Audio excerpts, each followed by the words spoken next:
Hello everybody. We've got a question for you today. What do we do if someone we love, someone we care about deeply, is not hearing well? It can be kind of a hard question, right? So I'm Dr. Rich Luekenga. This is my partner, Dr. Ryan Whitaker. We represent the hearing imbalance doctors.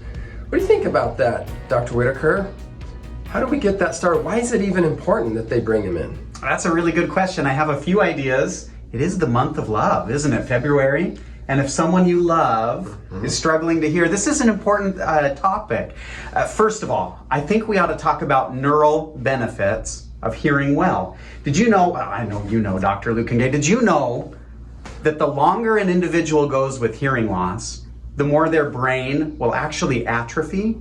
The auditory nerve, the auditory systems, if they're not getting exercised and stimulated with sound, they will get weak. They will wear out. And so if you can treat hearing loss early, you can actually prevent some of this neural atrophy, which also has connections to things like dementia and Alzheimer's. You can actually stave some of those things off if you treat hearing loss early. I like that. I love that.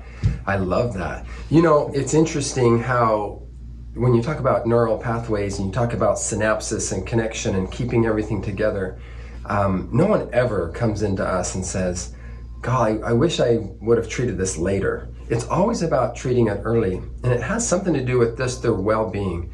Imagine going through life working extra hard, harder than you really need to. This speaks to themes of auditory fatigue, which means it's so hard for you to understand a message, or you're working so diligently to try to just understand what's going on in that listening environment that you actually become fatigued. So there's this well-being side of hearing well, this idea of depression or isolation or feeling like, you know what, I don't want to go out with you guys or be a part of the group because I'm not going to be successful there anyway. That's just not who you are. That's not, what we're trying to do in life. And so just, the overall well-being and being healthy and feeling like you're on your game is a big reason why coming in is important as well, or just getting your hearing tested in general. Yeah, I agree. There are neural benefits.